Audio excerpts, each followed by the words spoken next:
So I have spent the last 10-15 minutes trying to just film an introduction, a good introduction for my first ever YouTube video.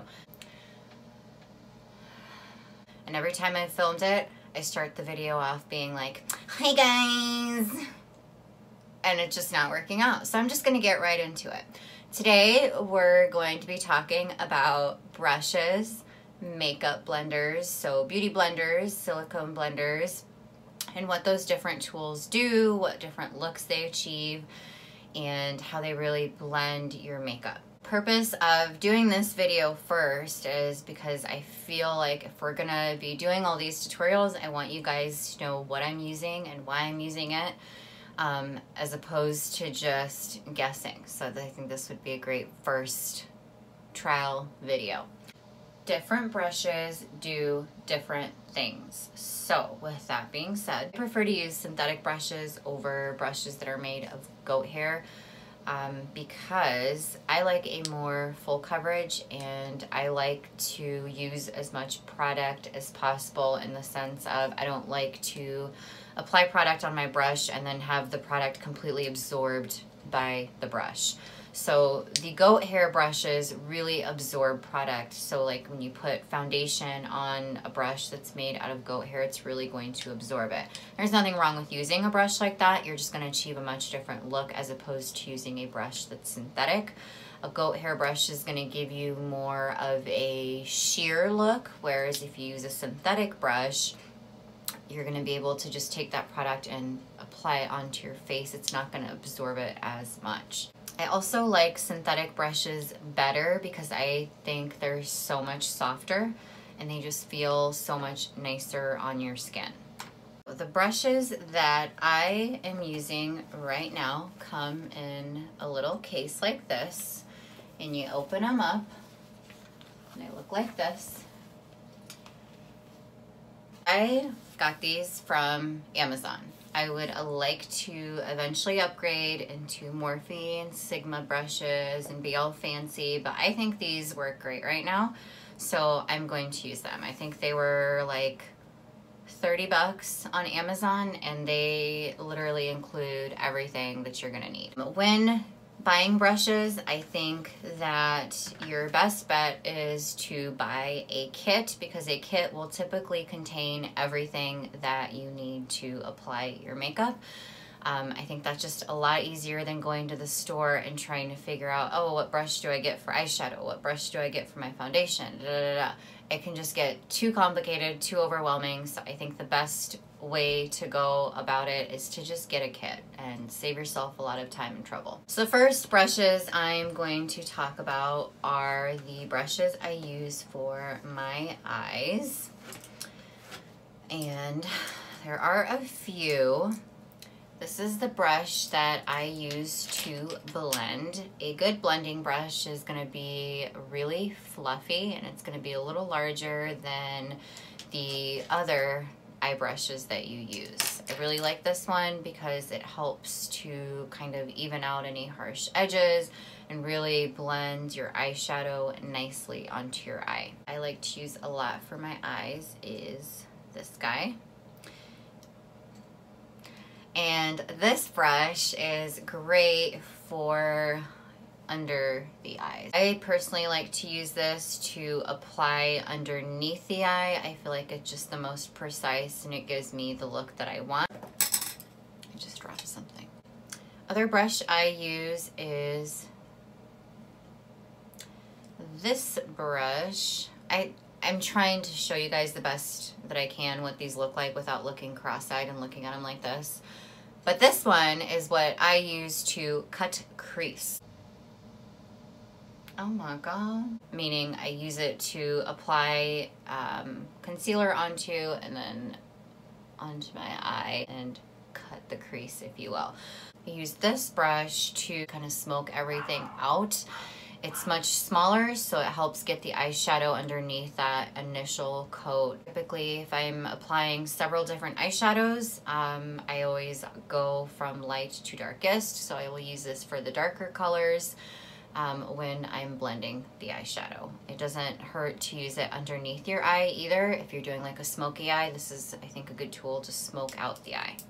This smaller brush, it's a little guy, I use this to pack on my eyeshadow. So once I've done a cut crease and I'm applying the eyeshadow on top of my lid, I will use this brush to do that. I find that it works best for that. Another brush that you can use to pack on product after you've done a cut crease or just to pack on eyeshadow onto your lid is one with like a flat surface like this. I have no idea where I got this. I've just had it forever and it works great.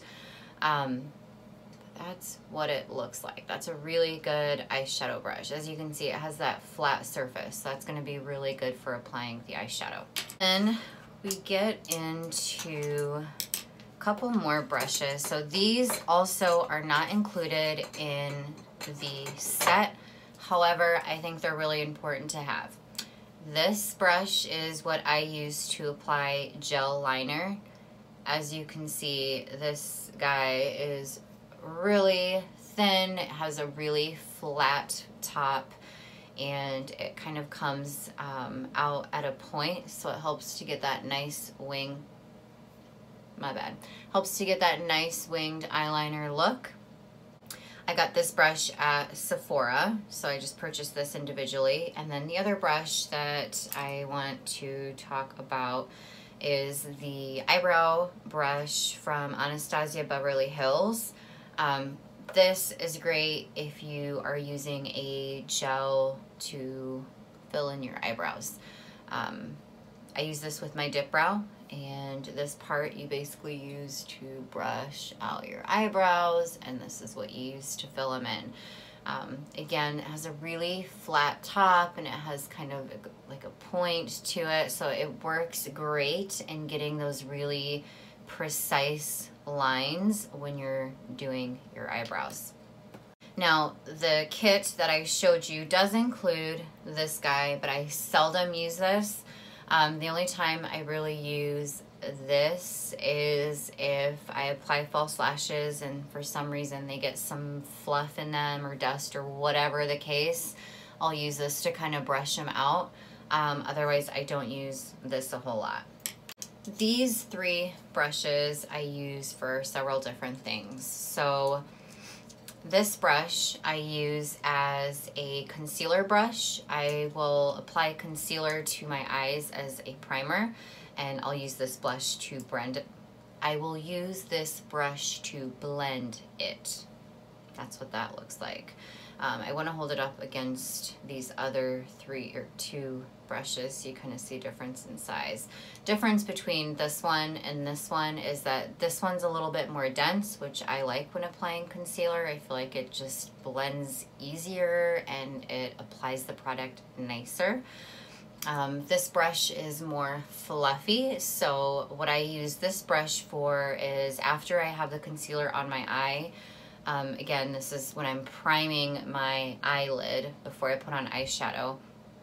I use this for the concealer, and then I use this to dip into some setting powder and then set my eye with that setting powder. I think it works great. This brush I use has a pointed angle like this. Pointed angle, it goes up at an angle. This brush I use for contouring my nose. The reason I like doing that is because your nose has it's your nose, okay? So it being angled helps to get into all those little areas and blend everything out.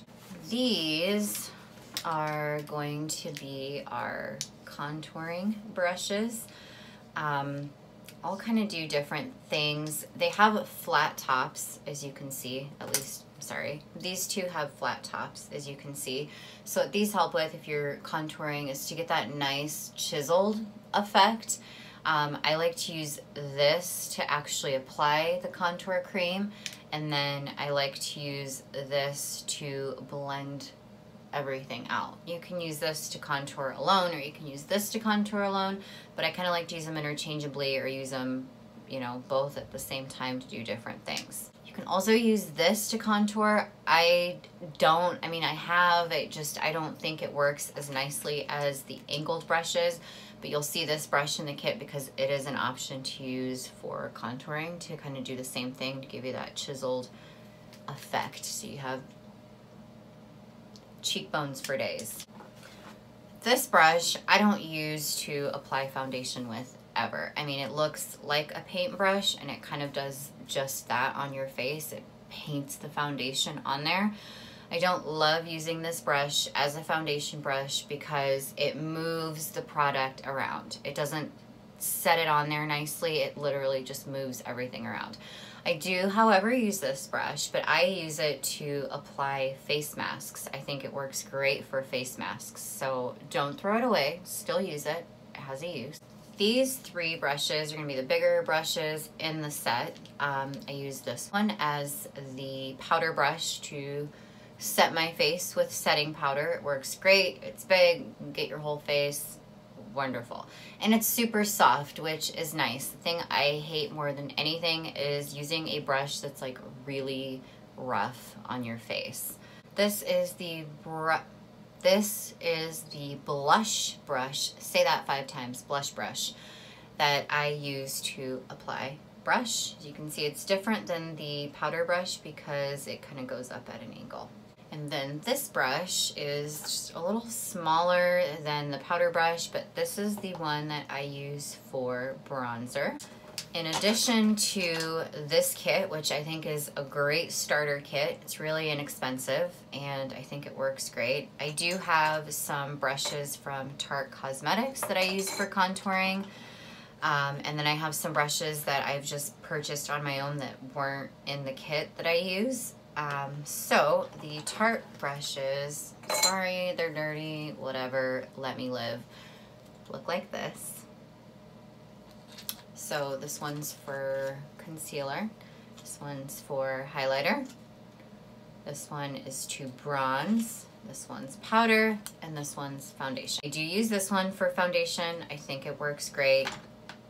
Sometimes I use this one. I like the way that this feels better, so I prefer to use this one. As far as highlighting, these brushes are for highlighting. So that means if you're trying to look like a unicorn, if you're trying to look like a glazed donut, if you're trying to glow from space, these guys are gonna get it done.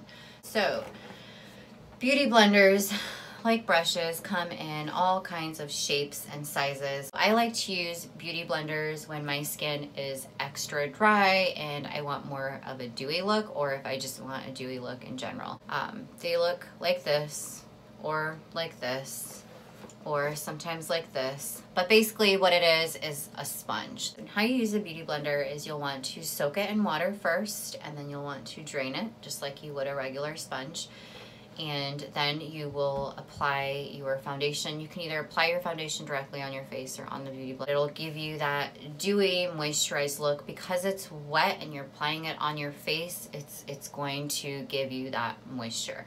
So that's really the difference between using a brush and using a beauty blender. I think that brushes will give you more of a matte look, and I think beauty blenders give you a more dewy look.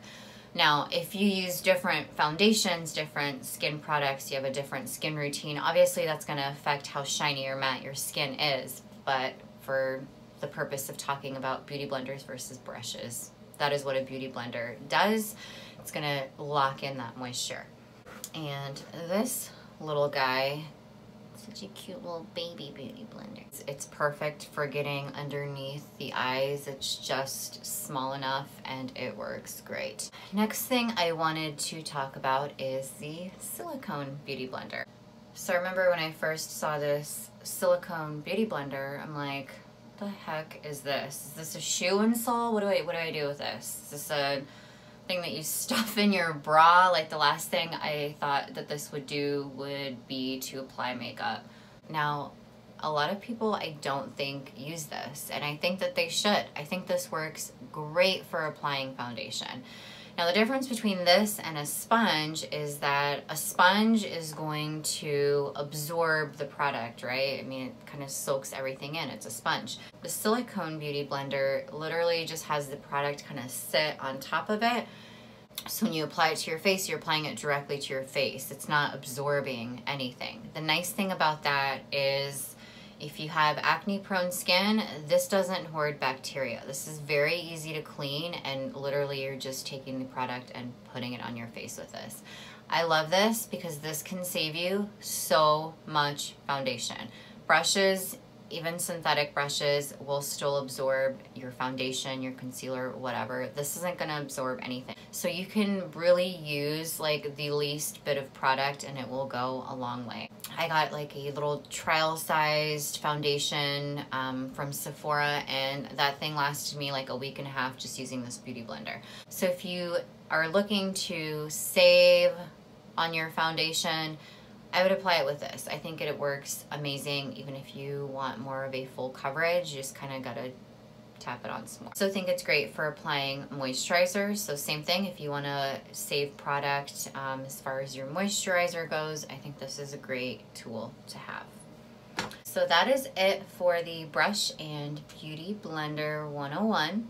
I hope you guys learned something, and if you have questions, please comment and let me know. And as always, thank you for watching. Thank you for all your support. Please subscribe and please share with your friends.